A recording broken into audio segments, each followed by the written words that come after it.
Bismillahirrahmanirrahim. Assalamualaikum warahmatullahi wabarakatuh. Ya, selamat datang di mata kuliah penyuntingan penyajian bersama saya, Bu Maina. Hari ini kita memasuki pertemuan kedua ya. Pada pekan lalu kita sudah bertemu di ruang kelas ya. Kita melaksanakan kontrak kuliah, kemudian menyepakati hal-hal yang akan dilaksanakan selama 1 semester ke depan. Kemudian pada hari ini ya kita akan membahas mengenai konsep dasar penyuntingan penyajian. Langsung saja, di mana sebenarnya letak penyuntingan ya? Kalau teman-teman lihat di sini, ini adalah langkah-langkah menulis ya. Ada 3 langkah besar. Yang pertama adalah pra penulisan, kemudian yang kedua adalah penulisan, yang ketiga adalah pasca menulis atau pasca penulisan. Dan bisa kita katakan ini adalah langkah penyuntingan. Mari kita bahas satu persatu. Ya, untuk pra penulisan itu merupakan langkah yang ditempuh ya oleh seseorang sebelum dia melakukan proses penulisan. Teman-teman pasti ingat bahwa proses menulis itu merupakan salah satu keterampilan berbahasa yang bersifat produktif. Kalau kita urutkan berdasarkan pemerolehan bahasanya yang dilakukan oleh manusia, yang dialami oleh manusia. Manusia itu mengalami proses pemerolehan keterampilan berbahasa mulai dari yang reseptif dulu. Yang pertama manusia bisa menyimak, kemudian berbicara ya produktif, tetapi lisan ya verbal. Kemudian yang ketiga adalah membaca, dia reseptif tapi bentuknya tertulis ya membaca. Kemudian yang keempat adalah menulis. Nah, menulis itu adalah keterampilan berbahasa yang produktif dan bersifat tertulis. Banyak yang mengatakan bahwa keterampilan menulis itu merupakan keterampilan berbahasa tersulit yang dimiliki oleh manusia. Dan menulis ini bukan dalam konteks Anda itu akhirnya bisa menulis seperti Anda ketika SD ya belajar membaca, belajar menulis hingga akhirnya bisa menulis begitu ya, menulis tangan gitu. Bukan seperti itu ya. Yang dimaksud menulis di sini adalah Anda bisa menuangkan apa? Menuangkan gagasan Anda. Secara apa? Secara sistematis. Nah, apa kaitannya dengan menyunting penyajian atau penyuntingan penyajian? Jadi dalam proses menyunting ya ini kita sudah loncat ya ke yang ketiga ini yaitu pasca menulis atau penyuntingan. Kegiatan menyunting itu adalah semacam menyiapkan tulisan ya, tulisan yang tentu saja sudah melewati proses yang kedua ini, proses penulisan itu hingga akhirnya dia layak baca. Lalu memang ada beberapa jenis penyuntingan ya kalau kita lihat di sini. Satu penyuntingan isi, dua penyuntingan bahasa, tiga penyuntingan penyajian, dan yang keempat penyuntingan grafika. Kalau Anda masih ingat dulu pada semester 4 ketika belajar di mata kuliah buku teks pelajaran, teman-teman juga menemukan 4 kategori ini gitu ya. Yang pertama kategori isi ya atau konten, kemudian kebahasaannya bagaimana, penyajiannya bagaimana, lalu grafikanya bagaimana. Nah, setelah Anda semester 6, Anda masuk dalam peminatan penyuntingan, maka Anda harus belajar satu persatu ini secara detail gitu ya, tidak hanya secara umum saja dalam konteks mata kuliah penyuntingan. Lalu kita akan fokus pada penyuntingan penyajian. Nah, penyuntingan penyajian itu apa? Pada pertemuan lalu ya, Anda juga menemukan salindia ini. Jadi penyuntingan penyajian itu adalah proses menyelaraskan, menata sajian tulisan agar layak terbit atau cetak dengan cara membaca secara teliti, mengoreksi, menandai kesalahan, memperbaiki naskah, dan menentukan kelayakan penyajian naskah. Nah, biasanya untuk yang menandai kesalahan ini sudah tidak banyak dilakukan, apalagi dalam industri perbukuan. Kenapa? Karena pada saat ini penyuntingan sudah hampir semuanya dilaksanakan secara digital. Sehingga dalam proses penyuntingan biasanya sih all in one gitu ya, tidak saya sendiri yang penyuntingan kebahasaan, kemudian yang lain penyuntingan penyajian gitu. Biasanya kalau misalnya penyuntingan yang dilakukan dalam industri perbukuan itu yang penyajian dan kebahasaan itu jadi satu, ya, satu orang, ya. Grafika mungkin bisa jadi ya gitu ya. Kemudian yang penyuntingan isi itu baru dilakukan oleh pakar. Nah, pada pertemuan lalu Bu Meina juga sudah mengatakan ya bahwa dalam beberapa penilaian angka kredit dosen ya, itu justru menjadi penyunting buku itu poinnya lebih besar daripada jadi penulis. Ya, penyunting di sini yang dimaksud adalah penyunting isi, ya, menyunting isi dari segi kevalitan, ya, kevalitan teks atau substansi yang dituangkan dalam bentuk tulisan. Nah, kalau penyajian itu berarti adalah hal-hal yang disajikan urutannya bagaimana begitu ya. Urutan kata-katanya, urutan paragrafnya sampai pada urutan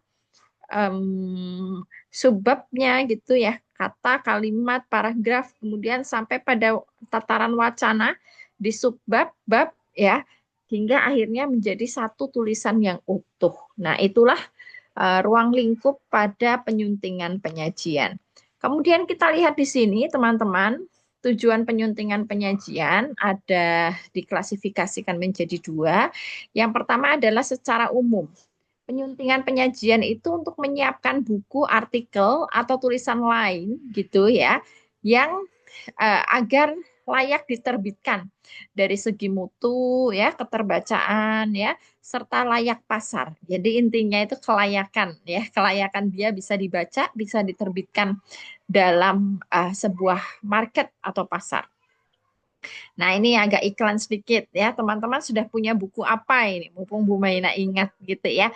Nah, insya Allah pada pertemuan yang akan datang kita bertemu dan nanti akan saya tanya gitu. Sudah punya buku referensi apa saja? Kita fokus ke sini lagi ya. Tujuan penyuntingan penyajian secara khusus ya. Tujuannya itu adalah menyiapkan ya, menyiapkan buku, artikel, tulisan lain agar layak mutu, layak baca ya. Aspek-aspeknya antara lain apa saja? Sistematika penyajian, kelogisan dan kelengkapan gitu ya. Nah, ini juga sudah Bu Maina sampaikan pada pertemuan yang lalu agar tidak saling tumpang tindih ya.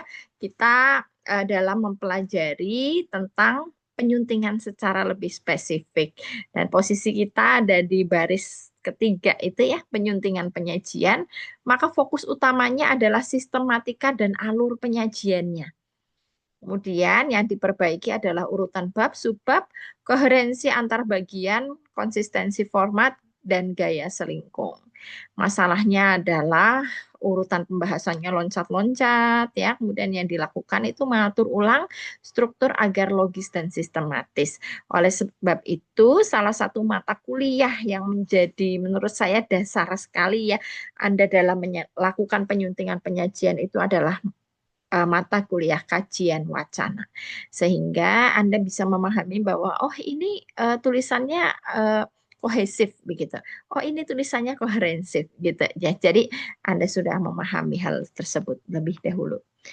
Kemudian di sini ya ada beberapa pertanyaan dari saya. Yang pertama adalah bagaimana proses yang harus ditempuh penyunting sampai ia dikatakan sebagai penyunting profesional. Yang kedua, bagaimanakah proses menyunting naskah. Yang ketiga adalah bagaimana mengatasi kesulitan menyunting. Nah, ini adalah problem-problem yang ini ya, apa biasa ya dialami oleh seseorang yang dia ingin menjadi seorang penyunting atau dalam karirnya sebagai seorang penyunting. Apa bekal minimal untuk menulis dan menyunting? Yang pertama adalah wawasan, yang kedua adalah teknis menyunting. Jadi seseorang dalam menyunting dia harus punya banyak wawasan. Tidak hanya teoretis ya, bahkan praktis ya. Kalau kita lihat untuk mata kuliah ini ya sebenarnya mata kuliah penyuntingan utamanya penyuntingan penyajian itu adalah mata kuliah keterampilan. Oleh sebab itu sebenarnya Anda tidak sedang ya tidak sedang belajar tentang menyunting, tetapi Anda sedang belajar menyunting. Nah, coba kalimatnya dibedakan. belajar tentang menyunting. Ya, itu yang pertama, belajar tentang menyunting. Yang kedua adalah belajar menyunting, gitu. Kalau yang pertama belajar tentang menyunting, itu berarti Anda belajar penyuntingan itu hanya secara teoretis, ya. Tapi yang kedua, kalau Anda belajar menyunting, berarti Anda menyunting secara praktis. Nah, untuk mata kuliah ini itu memang sebenarnya adalah mata kuliah praktik gitu. Nah, kalau Anda lihat di mungkin di fakultas-fakultas lain ya. Contoh ada di Fakultas Ilmu Keolahragaan ya di FIK. Ada mata kuliah apa? Mata kuliah praktik gitu. Mata kuliahnya itu sepak bola. Maka mahasiswanya ya harus main sepak bola gitu kan. Itu mata kuliah apa? Praktik apa? Renang gitu. Maka mahasiswanya harus renang. Kemudian ada juga di prodi musik gitu.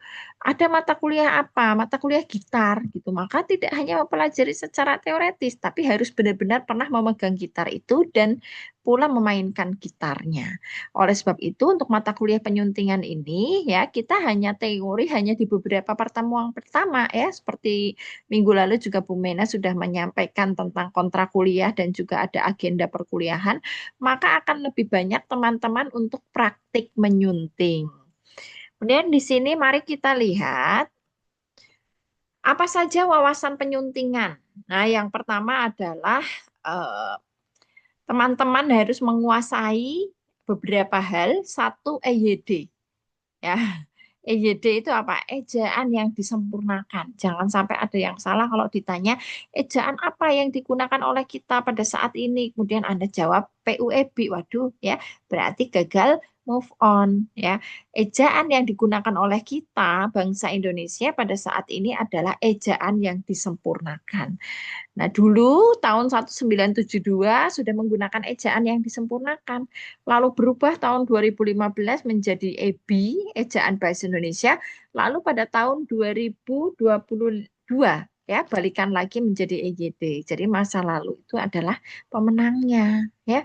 Balikan lagi ke EYD karena dianggap bahwa ejaan yang disempurnakan itu lebih familiar dari segi nama gitu ya. Kemudian yang kedua adalah KBBI. Kamus Besar Bahasa Indonesia. Harus punya. Punya printoutnya, Bu.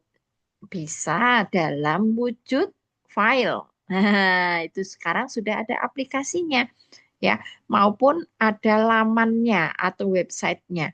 Jadi sangat mudah pada saat ini untuk bisa mengakses KBBI. Ya, kalau zamannya Bu Maina dulu ketika kuliah harus beli. Ya, waktu itu KBBI-nya masih KBBI 3 dan harus beli bawa tebal sekali ya, waktu itu tahun 2008 harganya sudah 300.000, jadi udah mahal sekali ya, tapi rata-rata mahasiswa punya. Dan ketika kuliah tentang analisis kesalahan berbahasa itu mahasiswa bawa ya, masing-masing bawa KBBI itu yang tebal sekali ya, karena memang belum era digital. Nah, oleh sebab itu sangat penting bagi Anda untuk memiliki apa? Buku. Ya, karena Anda sudah sangat dimudahkan dalam hal digital ya seiring pada perkembangan zaman digitalisasi. Kemudian ada apa lagi? Ada pedoman umum pembentukan istilah, kemudian ada wawasan kebahasaan. Ini yang saya beri tanda kurung ini yang berkaitan dengan penyuntingan apa? Penyuntingan kebahasaan gitu ya.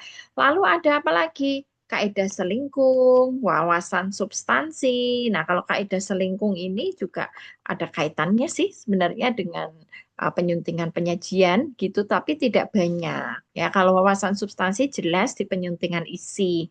Kemudian jenis naskah atau genre teks ya sekarang sudah ada di KBBI, genre gitu. Jadi harusnya saya tidak mengatakan genre ya, langsung genre saja.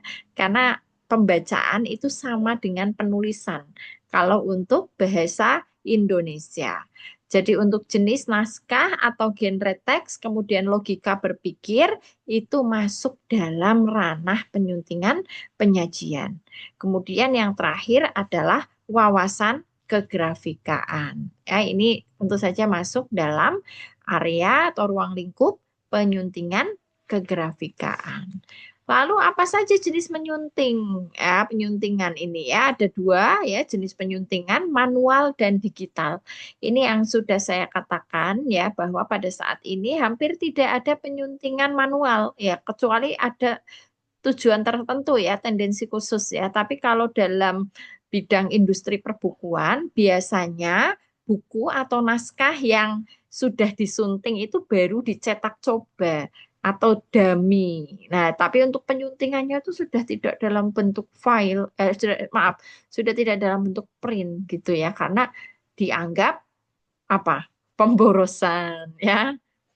Nah, mari kita lihat di sini ya. Ini ada dua ya. Ada dua apa? Dua bunder-bunder ya. Yang pertama jenis penyuntingan. Ini sudah dibahas kita pada awal tadi. Ada penyuntingan apa saja? Kebahasaan, substansi, grafika, penyajian gitu. Kemudian mari kita lihat yang lingkaran yang besar ini ya. Pada lingkaran yang besar ini ada aspek penyuntingan. Aspek penyuntingan ini ada 8. Ini Bu Meina ambil dari mana? Bu Meina ambil dari materi ini apa uji kompetensi ya materi uji kompetensi penyuntingan. Satu ada aspek keterbacaan, dua ketaat asasan, tiga kebahasaan, kemudian kejelasan gaya bahasa ya, kejelasan gaya bahasa, ketelitian data dan fakta, kelegalan, kepatutan, dan materi gambar. Nah, untuk penyuntingan penyajian ini ya banyak dikaitkan dengan aspek keterbacaan ya, karena untuk uh, tulisan itu dapat dipahami dengan mudah. Kemudian ya, apa saja visi dan misi editor buku? Satu, visinya adalah melahirkan buku yang berkualitas. Misinya apa? Buku tersebut bisa mempengaruhi sebanyak mungkin orang untuk hidup lebih baik. Nah, ini ya, editor berkontribusi untuk mewujudkan buku yang bermutu bagi bangsa. Jadi ternyata pekerjaan seorang editor itu juga ada nilai ibadahnya ya.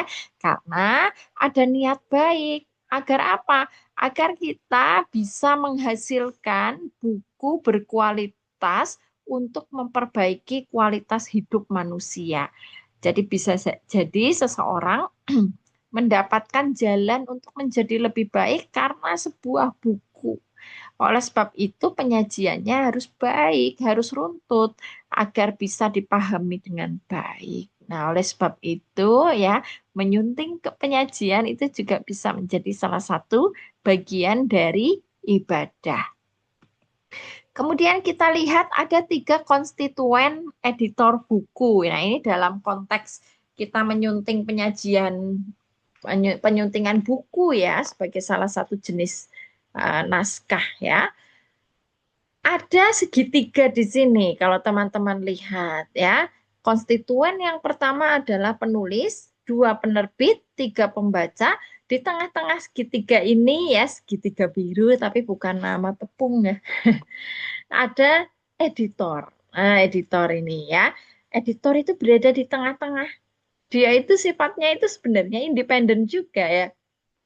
Ada penerbit, ada penulis, ada pembaca. Jadi bagaimana agar pesan yang ingin disampaikan oleh penulis bisa sampai ke pembaca dengan baik dan benar, dengan tepat. Pesannya sama, ya. Prinsip komunikasinya dapat terlaksana dengan baik. Nah, itulah tugas seorang editor. Hah? Apa saja kompetensi editor buku? Yang pertama adalah kompetensi teknik yaitu keterampilan membaca dan menulis. Kemudian yang kedua kompetensi non-teknis, sikap. Sikapnya itu harus jujur, percaya diri, dan teliti. Nah, teliti ini yang agak-agak susah gitu ya. Kemudian kompetensi penunjang karir atau profesi harus problem solving, making decision atau bisa mengambil keputusan, communication skill atau dia bisa memiliki keterampilan berkomunikasi. Yang terakhir adalah dia taktis gitu. Kemudian kompetensi editor menurut Associate Press Managing Editors Writing and Editing Committee, ya, ada beberapa kompetensi, ya, confidence, ya, percaya diri, objectivity, objective, awareness, ya, dia waspada, ya, intelligence, ya, pandai, questioning, dia itu bisa istilahnya itu dia bisa menanyakan, ya, atau dia itu bersifat kritis, diplomatis, ya, ability to write, ya, atau dia itu sebenarnya penyunting itu sebenarnya sudah melangkah satu langkah lebih ke depan dari seorang penulis buku. Nah, oleh sebab itu penyunting itu dia pasti bisa menulis. Kemudian yang terakhir adalah sense of humor. Nah, yang sense of humor ini yang kadang-kadang tidak banyak dimiliki oleh orang. Tetapi ini juga bergantung pada buku yang disunting. Nah, kalau bukunya adalah buku fiktif, ya mungkin yang bukunya Raditya Dika, ya yang ada lucu-lucunya. Penyuntingnya juga harus punya sense of humor, ya yang tidak kaku kering kayak Kanebo gitu, ya. Nah, jadi ini juga bergantung pada buku yang disunting. Kemudian di sini kita lihat profesi editor buku. Siapa? Nah, menguasai bidang ilmu tertentu utamanya S1 dan S2 serta memiliki keterampilan teknis dan non-teknis editor buku. Bagaimana jenjang karirnya? Yang pertama, chef editor, managing editor, senior editor, editor, dan copy editor. Ya, kalau untuk penerbit besar, biasanya sudah ada jenjang karir seperti ini. Atau untuk koran-koran nasional. Kemudian bagaimana peluang karirnya? Peluang karir sangat terbuka, lebih dari 600 penerbit buku di Indonesia, serta produksi buku adalah 14.000 judul per tahun. Jadi untuk menjadi seseorang dengan profesi editor itu cukup prospektif karena di Indonesia sudah banyak penerbit, ya, serta produksi bukunya juga cukup banyak sekitar 14.000 judul per tahun. Nah, mari kita bahas sedikit tentang buku, ya. Nah, buku itu, ya, diatur dalam Undang-Undang Nomor 3 Tahun 2017 tentang Sistem Perbukuan. Kalau kita lihat dari bentuknya, buku itu ada buku cetak, ada buku elektronik. Bedanya apa? Kalau buku cetak itu ya dicetak biasanya pakai kertas, paling sering. Kalau buku elektronik apa? Buku yang tidak dicetak, yang harus diakses menggunakan alat elektronik. Katakanlah sekarang adalah gawai. Kita bisa mengakses buku itu kalau kita punya atau menggunakan alat elektronik, ya. Kemudian jenis buku itu dibagi menjadi berapa? Jadi dua. Yang pertama adalah buku pendidikan. Buku pendidikan itu ada buku teks dan buku non-teks. Kalau buku teks itu apa? Buku yang disusun berdasarkan kurikulum yang berlaku. Isinya ya harus sesuai dengan kurikulum itu, ya. Tapi kalau buku non-teks adalah buku pendidikan yang disusun tidak berdasarkan standar isi, ya, atau kurikulum yang berlaku pada saat itu, tetapi menunjang proses pembelajaran. Nah, kalau teman-teman masih ingat, buku non-teks itu ada buku non-teks apa saja? Pengetahuan, keterampilan, dan juga sikap. Kemudian ada buku umum, ya, yaitu jenis buku di luar pendidikan.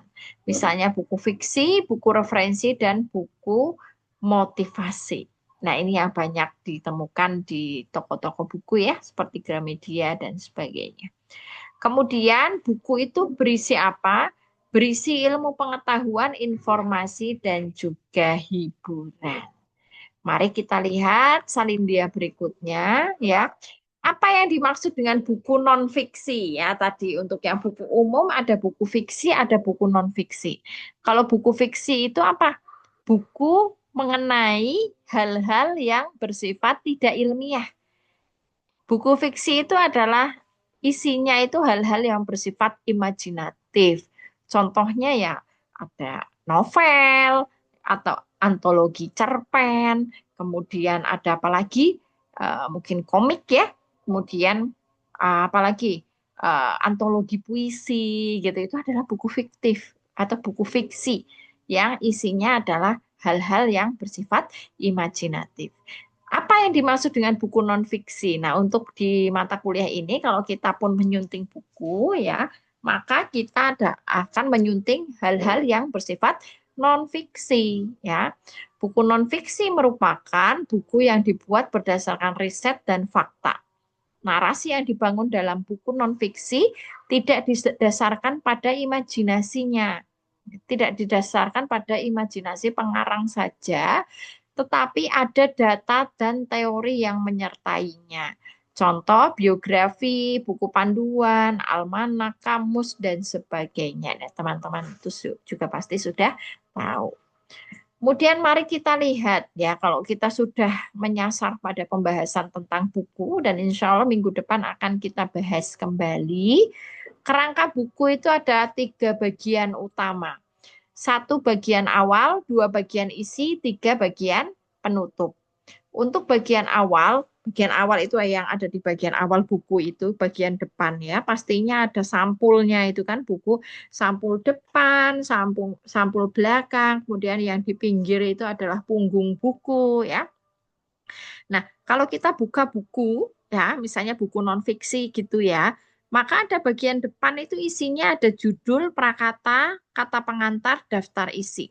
Apa bedanya prakata dan kata pengantar? Kalau prakata itu ditulis oleh penulis itu sendiri. Jadi misalnya Bu Maina menulis buku, maka di bagian awal itu ada prakata. Siapa yang menulis? Saya sebagai penulis itu, ya. Biasanya saya untuk mengucapkan terima kasih dan menjelaskan secara umum ya tujuan penulisan serta bagian-bagian buku ini. Nah, itu secara umum saja. Kemudian ada yang namanya kata pengantar. Kata pengantar itu adalah bagian awalan buku yang ditulis ya, tetapi tidak oleh penulis gitu, oleh orang lain sebagai endorsement atau ucapan selamat. Contoh, saya Bu Maina menulis buku, maka misalnya yang menulis kata pengantar saya minta Bapak Rektor, saya minta Bapak Menteri Pendidikan gitu ya. Nah, maka itu di kata pengantar ya ditulis oleh orang lain. Kemudian ada bagian isi yaitu bagian bab dan subbab sesuai dengan keluasan dan kedalaman naskah. Yang ketiga adalah bagian penutup. Berisi apa saja? Daftar pustaka, indeks, glosarium, biasanya ada biodata pengalaman. Itu di bagian penutup. Kemudian kita masuk dalam pembahasan ISBN dan ISSN. Nah, mungkin teman-teman juga sering sekali ya menemukan istilah itu ya. Kalau ISBN itu adalah angka unik ya. ISBN itu isinya itu apa tampilannya itu adalah angka unik ya yang diberikan ya pada terbitan ya seperti buku ya. Angka itu menunjukkan identitas buku ya, baik buku dicetak atau buku elektronik yang berbentuk e-publication ataupun PDF. Nah, jadi di sini Anda melihat ada nomor unik ISBN itu dan nomor ini berbeda sedunia gitu ya. Beda ya. Jadi pengurusan ISBN itu dapat dilakukan secara daring melalui isbn.perpusnas.go.id. Jadi untuk yang pengurusan ini nanti coba dicek, mohon maaf kalau keliru. Untuk pengajuan ISBN itu hanya bisa dilakukan oleh penerbit ya, tidak bisa dilakukan oleh perseorangan. Jadi dia itu harus atas nama penerbit gitu ya. Dan pengajuannya itu gratis kalau langsung di Perpustakaan Nasional. Nah, biasanya nanti yang mengajukan penerbit itu diminta untuk mengirimkan beberapa eksemplar ya untuk backup di sana di Perpusnas gitu ya. Dan penerbit itu harus punya website. Jadi aturannya sekarang ketat gitu ya. Kalau dulu agak longgar ya kemudian akhirnya diperketat karena ternyata banyak buku bodong. Buku bodong yang diterbitkan yang penting punya ISBN tapi sebenarnya tidak ada apa-apanya gitu. Karena untuk syarat pengajuan ISBN setahu saya itu hanya sampul, kemudian prakata dan daftar isi. Jadi tidak ada syarat untuk substansinya gitu ya. Kemudian ada lagi ISSN. Apa bedanya ISBN dan ISSN? Kalau ISBN itu diterbitkan satu kali, tapi kalau ISSN itu adalah penerbitan secara berkala atau periodik. Contohnya, misalnya ada majalah, maka ISSN-nya satu, atau jurnal. Jurnal ilmiah itu ISSN-nya satu, tapi dia diterbitkan secara berkala. ISSN itu adalah eh, eh, ada pusatnya itu di Paris ya, dan pengajuannya kalau ISBN ke Perpusnas, kalau ISSN itu ke BRIN ya, Badan Riset ya Inovasi Nasional. Nah, itu seputar buku ya menjadi wawasan Anda dalam mata kuliah penyuntingan. Nah, untuk pertemuan yang akan datang, kita akan banyak membahas langsung mengenai penyuntingan penyajian. Mulai dari yang awal, penyuntingan kalimat, kemudian ada penyuntingan paragraf, ya, lalu ada penyuntingan apa subbab dan bab hingga akhirnya Anda menyunting buku. Ya, saya akan bacakan ini ada kutipan ya dari buku yang saya tulis. Beberapa penyunting mengklasifikasi penyuntingan mulai dari penyajian kalimat dalam paragraf, kita sebut sebagai teks sederhana, paragraf, paragraf dalam teks luas yang lebih kompleks, dan bab-bab yang menyambung kesatuan sebuah buku.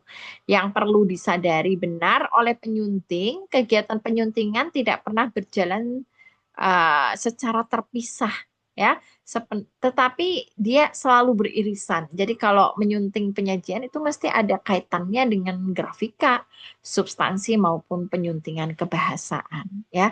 Penyunting bisa melihat koherensi dan kohesi paragraf. Begitu juga yang dilakukan oleh penyunting bahasa dan penyajian. Jadi kalau yang di penyuntingan penyajian Anda menyunting paragraf, maka di kebahasaan juga ada salah satunya adalah menyunting paragraf gitu ya. Nah, Anda ada penugasan ya, saya akan membagikan layar sebentar ya. Ini mulai dari penyuntingan yang paling awal, yaitu penyuntingan apa?